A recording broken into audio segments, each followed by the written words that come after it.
My name is Chloe Anderson, and I'm 29. The morning of Christmas was meant to be the single most joyous day of my existence. It became, instead, the day my own mother cut me out of her life with a sentence so profoundly cruel that it still echoes in my mind during my darkest hours. I had just revealed that I was pregnant with my first child. I was prepared for some level of shock, but what I truly anticipated were tears of happiness, a burst of enthusiasm about her becoming a grandmother for the very first time. Instead, my mother's expression became a stone mask. Her eyes turned to chips of ice, and she stared directly through me. "I want nothing to do with you or that bastard in this family," she stated, her voice unnervingly composed. "You are dead to me and have been removed from the will." It happened just like that. There was no flicker of hesitation, no trace of uncertainty. The words lingered in the room, dense and suffocating. I felt the entire world shift beneath my feet. For a few long seconds I remained seated, the cheerful holiday music serving as a grotesque soundtrack to the utter ruin that had just occurred. Then, a peculiar sense of calm settled over me.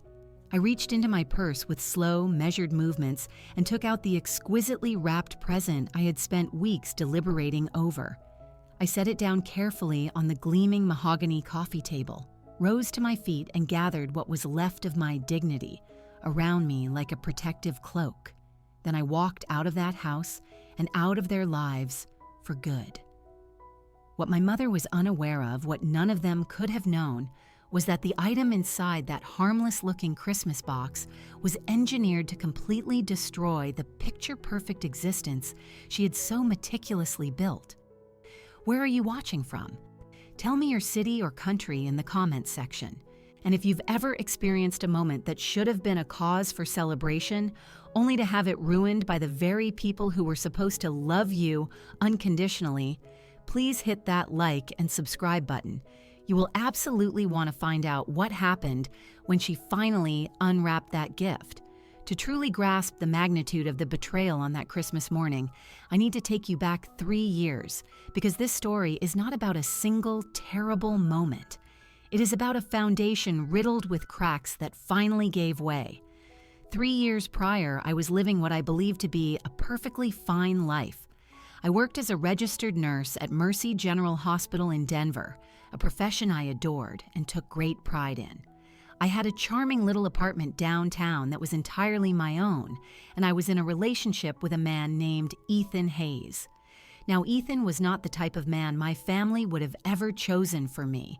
He was a gifted tattoo artist, which, in my mother's view, was practically synonymous with being a career criminal. His hair cascaded past his shoulders. He had a sleeve of complex tattoos that served as a roadmap of his life, and he rode a big, rumbling motorcycle.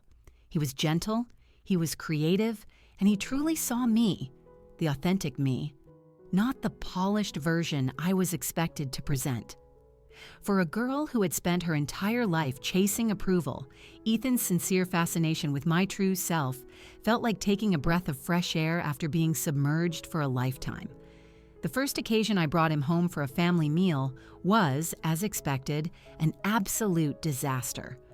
My mother, a virtuoso of passive aggression, dedicated the entire dinner to grilling him about his career path and long-term financial prospects. My father, who usually hid behind a newspaper to sidestep any conflict, made a series of pointed remarks about the risks of motorcycles and inquired if Ethan had thought about a more practical vehicle, perhaps a sedan. And then there was my younger brother, Leo. At 26, he was still residing in our parents' basement, in a constant state of discovering himself, which seemed to consist of marathon video game sessions and waking up at noon. He just sat there with a self-satisfied smirk, observing the entire spectacle as if it were his own private dinner theater. Through the entire ordeal, Ethan remained a pillar of strength. He addressed every intrusive question with patience and sincerity. He spoke with passion about his art and his ambition to one day open his own studio. He even managed to praise my mother's notoriously dry pot roast with a completely straight face. But I could see the cold, hard assessment in her eyes. This man, with his artistic spirit and unconventional lifestyle, did not align with her carefully managed portfolio of family assets. After Ethan had gone, my mother trapped me in the kitchen. I was loading the dishwasher, attempting to restore some semblance of normalcy. "Chloe, sweetie," she started, her voice saturated with feigned worry. "I'm sure he is a very nice person, but you must be realistic. What sort of future can a tattoo artist truly provide? Think of the country club, sweetie. What will our friends think? What about a mortgage, college funds for children, retirement?"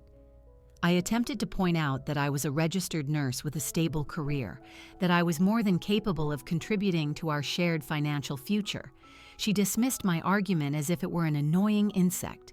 "Nursing is a wonderful calling, dear. It's noble, but it isn't a lifestyle. You deserve a husband who can provide for you, someone who can elevate your status." That conversation established the pattern for everything that came after. The criticism became a constant low hum in the background of my existence. Every phone conversation I had with her inevitably circled back to Ethan's supposed shortcomings. Every holiday event was peppered with subtle, cutting remarks about my rebellious phase, and when I would finally come to my senses and find a more suitable partner. The hypocrisy was astounding. My brother Leo, who hadn't held a job for more than a couple of months and whose highest aspiration was to defeat the final boss in some fantasy video game, felt he had the authority to lecture me on Ethan's supposed lack of ambition. The pressure was suffocating, a relentless weight on my shoulders. The real detonation, however, occurred when Ethan asked me to marry him. It wasn't some huge public display created for social media. It was perfectly, exquisitely us. We were hiking in the mountains just on the outskirts of Denver on a brisk autumn Tuesday. We had arrived at a scenic viewpoint with the city laid out beneath us like a tapestry of lights. He was in the middle of telling me a humorous story about a client at his shop when he suddenly paused, turned to face me, and his eyes were so filled with love that it stole my breath. "Chloe," he said, his voice thick with emotion, "I can't imagine this life without you. I don't even want to try. Will you marry me?" The ring wasn't a massive, ostentatious diamond. It was something infinitely better. He had designed it himself, a delicate band of white gold with a small, sparkling sapphire, entwined with delicate vines that he explained symbolized our lives intertwining and growing together. It was personal, it was thoughtful, and it was the most beautiful thing I had ever laid eyes on. I said yes without a moment's hesitation. It was the most certain I had ever been about anything in my life. When I called my parents to tell them the wonderful news, their reaction was so frigid it could have induced frostbite. My mother was silent for a long, tense 10 seconds before she began a tirade about how I was making the greatest mistake of my life, how I was squandering my potential and settling for less. It was as if my entire worth as a human being was directly linked to my husband's income tax bracket. My father, always the diplomat, was only marginally better. He recommended we have a very extended engagement, just to be certain this was truly what I wanted. Even Leo got on the phone to give his wise counsel, telling me that marriage was a massive commitment and that perhaps I should play the field a little longer. This advice was coming from a guy whose longest relationship since high school had lasted maybe a month. But the true nuclear meltdown happened 6 months after our wedding, when we shared the news of my pregnancy. Ethan and I had discussed waiting a year or two, but life, as it so often does, had its own agenda. We were ecstatic, a bit anxious of course, but genuinely overjoyed at the prospect of starting our own family. I was naive.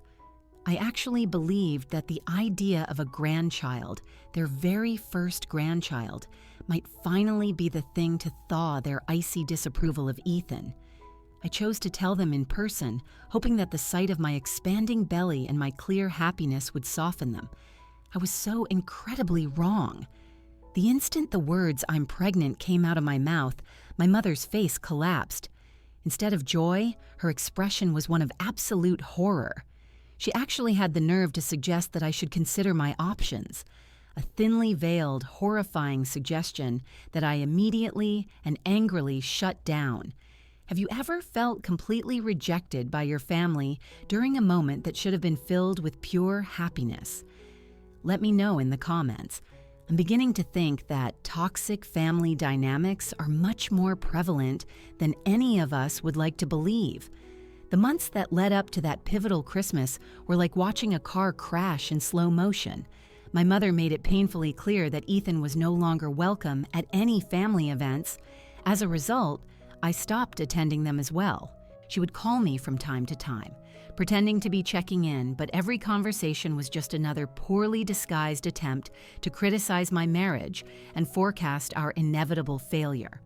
All the while, Leo carried on with his life of leisure in their basement, contributing nothing, yet he remained the flawless, faultless golden child. The double standard was infuriating, but by that point, I had learned to expect nothing different. In stark contrast, Ethan's family enveloped me in a cocoon of warmth and acceptance. His parents, Sophia and Javier, welcomed me into their loud, loving, and chaotic household as if I had always been a part of their family. They were overjoyed about the baby. Sophia called me every few days just to see how I was feeling. Javier, a retired carpenter, dedicated a weekend to building a beautiful handcrafted crib in his garage, his face beaming with pride. His sister, Isabella, insisted on taking me shopping for maternity clothes and baby supplies, celebrating every small milestone with genuine excitement. They made me feel like family in a way my own blood relatives never had. The difference was a constant dull ache in my chest. Here were people who hardly knew me, yet they were treating me with more love and respect than the people who were supposed to love me unconditionally. As Christmas approached, I decided to make one last, desperate effort to mend the massive rift that had formed between us. I called my mother and asked if Ethan and I could come over on Christmas morning. I imagined that the magic of the holiday, combined with my very obvious and joyful pregnancy, might be just enough to penetrate her hardened heart. She consented, but with a cold stipulation. "Just you, Chloe. This is for family only." The meaning was unmistakable. My husband, the father of her grandchild, was not considered family. A part of me wanted to slam the phone down right then, but another, more stubborn part of me needed to see this through to its conclusion. I needed to know, for my own sanity, just how far she was willing to push this cruelty. So, I agreed, and I started to put together the perfect Christmas present for her. It wasn't some generic store-bought gift. This present was a message. It was everything I couldn't articulate out loud, a declaration of my stance, delivered with all the dignity she had refused to grant me. Christmas morning arrived cold and gray, a typical Denver December day. I drove to the house I grew up in, the meticulously wrapped gift resting on the passenger seat like a ticking time bomb. My heart was pounding against my ribs. This was not going to be a happy holiday reunion. This was a final confrontation. The house, as it always was a perfect picture of suburban perfection. Impeccable Christmas decorations, pristine landscaping, a monument to keeping up appearances. My mother opened the door wearing a crisp silk blouse that likely cost more than my monthly car payment. "Chloe, dear," she said, her eyes sweeping over my pregnant stomach with an expression I couldn't quite read, but it certainly wasn't joy. "You're looking substantial. Come in. Your father and Leo are in the living room." The room was a sterile display from a home decor magazine. Every surface shone, every ornament was positioned with geometric exactness. My father was in his armchair, concealed behind the financial section of the newspaper. Leo was laid out on the couch in his pajamas, his thumbs moving rapidly across his phone screen, despite being a 26-year-old man. Neither of them bothered to look up when I entered. I tried to engage in small talk, but their monosyllabic responses made it feel like I was speaking to a brick wall. My mother asked a few obligatory questions about my health, her eyes glazing over before I could even complete my sentences. My father just grunted. Leo acted as though I was invisible. Finally, I couldn't stand it any longer. I decided it was now or never. I had played this moment out in my mind 100 times. I had envisioned their faces softening, my mother finally showing a glimmer of grandmotherly pride. I took a deep breath. "I have some news," I said, my voice more stable than I felt. "Ethan and I, we're expecting our first child. You're going to be grandparents." The silence that ensued was absolute. It was so thick it felt like it had its own gravitational pull. My father's newspaper rustled as his grip tightened. Leo finally glanced up from his phone, not with interest, but with a cruel smirk. And my mother, her face cycled through a swift series of emotions: shock, then calculation, then disgust, and finally a deep, chilling rage. That is when she said it. "I don't want you or that bastard in this family. You're dead to me, and out of the will." The words hit me with the impact of a physical blow. It wasn't about the will or the money.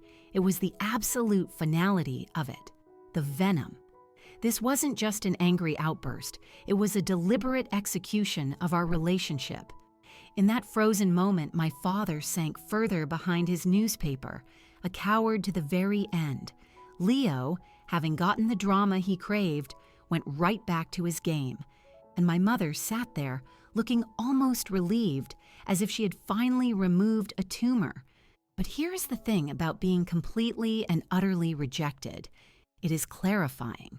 It is liberating. All those years I had spent tying myself in knots, trying to be the daughter she wanted, trying to earn an approval that was always just beyond my grasp. It all just vanished.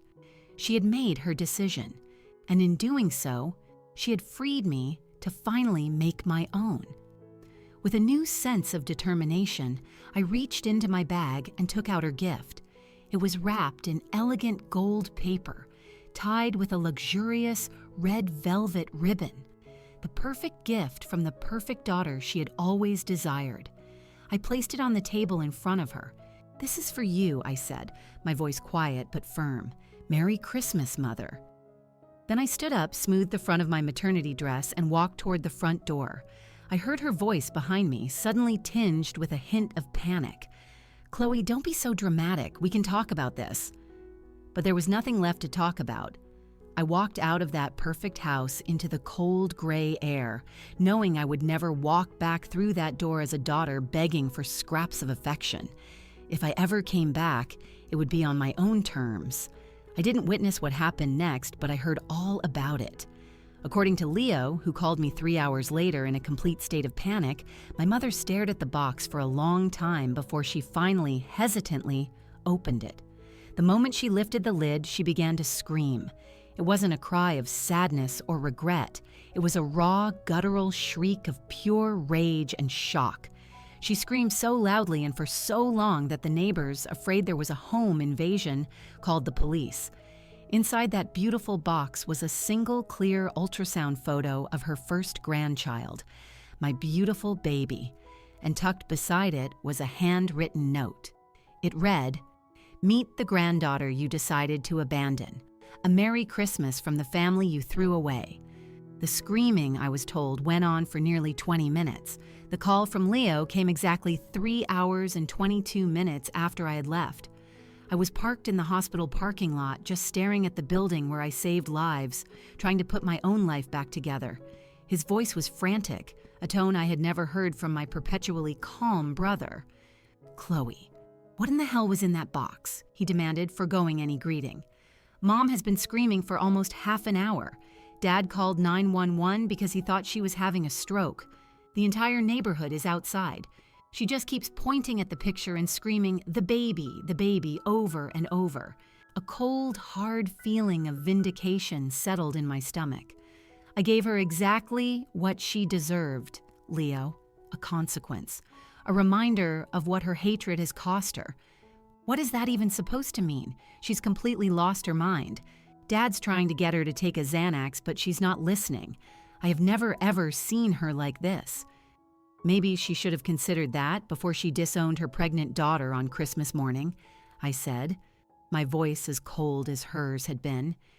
Did you all really believe you could treat a person that way and there would be no consequences? There was a pause, and when he spoke again, his voice was weaker. Look, I know things got heated. Maybe you could come back. Talk to her when she's calmed down. I almost laughed. Leo, she didn't get heated. She calmly and deliberately told me my child was a bastard and that I was dead to her. That isn't a heated comment you can take back. That's a choice, and now she can live with it. But we're family, he said, the words sounding hollow even to him. No, I said, the finality of it hardening in my own heart. You were my family. Now, you're just the people I used to know. I hung up the phone and finally allowed myself to cry. I cried for the family I should have had, for the love I would never receive from them. And then I called Ethan. He left work immediately and found me in that parking lot. When I told him everything, he just held me and let me sob. He didn't say, "I told you so." He just said, "I am so sorry, Chloe. I'm sorry that my being in your life cost you your family." That's when I cried even harder, but for a different reason. This incredible man was blaming himself for their prejudice. "Don't you dare," I said through my tears. "You didn't cost me anything. They chose to throw me away. They chose their bigotry over their own daughter and grandchild." The next few weeks were a strange blur of morning sickness and emotional rebuilding. At 15 weeks, my baby bump was prominent.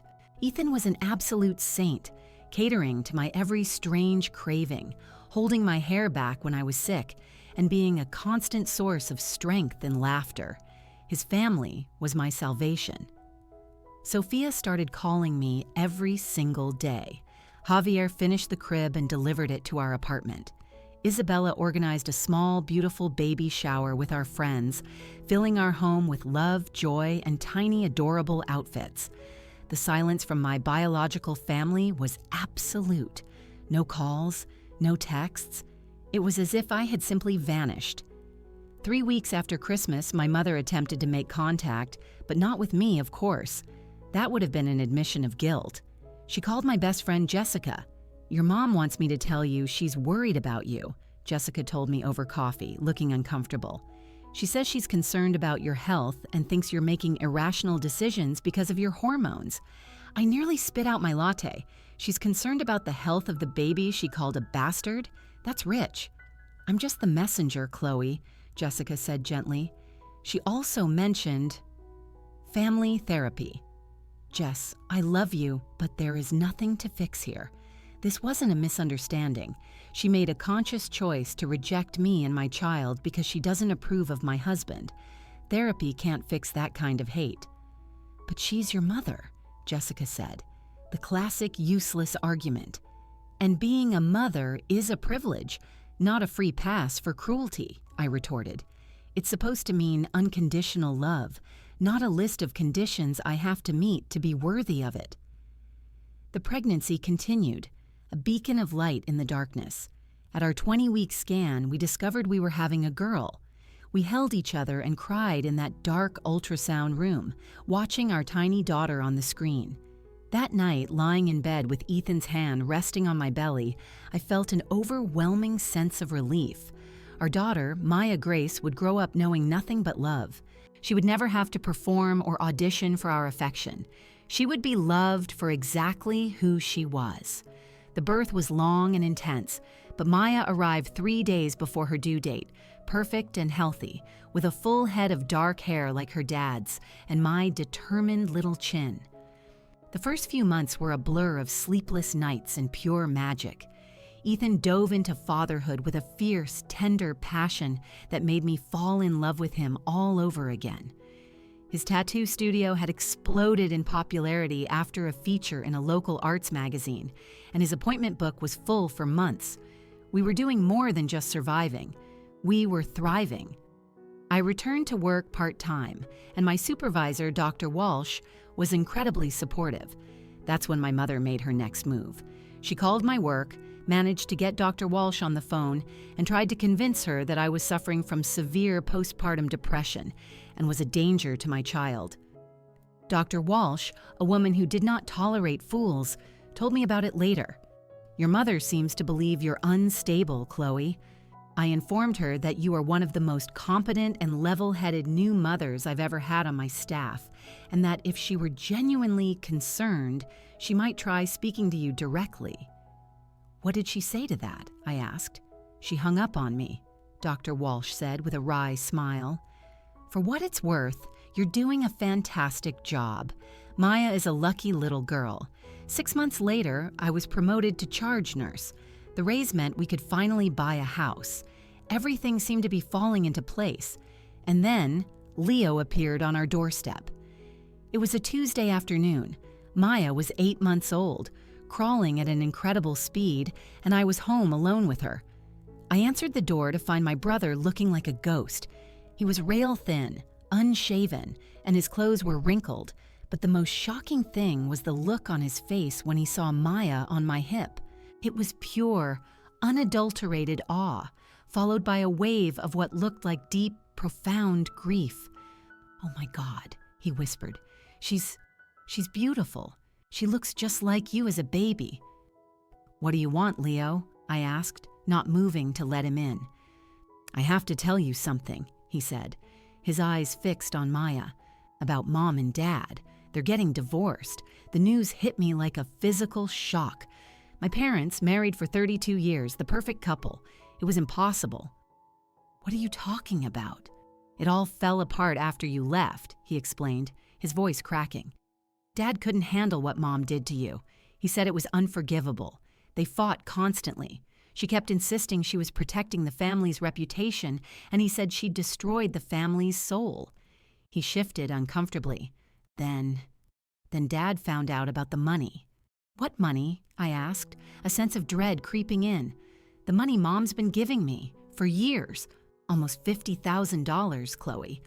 Money she told Dad was for house repairs or charity. She was funding my entire life while she was lecturing you about financial responsibility. The pieces slammed into place. The hypocrisy was breathtaking. She had disowned me for marrying a man she deemed financially unworthy, all while secretly enabling her son's complete failure to launch. Dad moved out last month," Leo continued.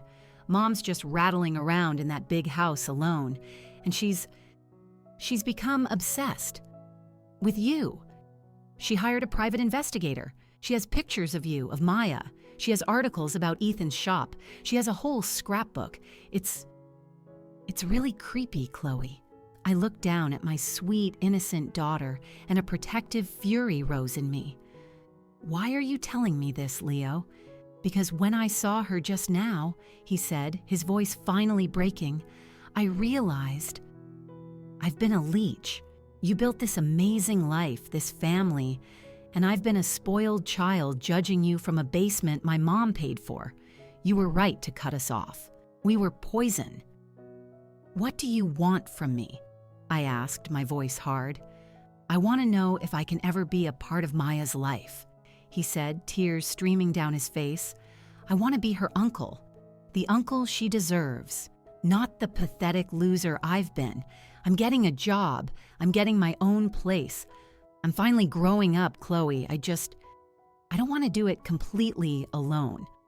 I looked at my brother, really looked at him, and for the first time, I didn't see the smug golden child.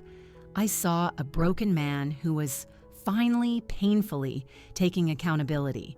"You can start by respecting my boundaries," I said slowly. "Nothing about our lives goes back to her. Not a word, not a photo. Understood?" "Understood," he said instantly, "and you prove you've changed with actions, not words. One mistake, one lie, and you are out of our lives for good." "I understand," he nodded, his eyes filled with a desperate sincerity.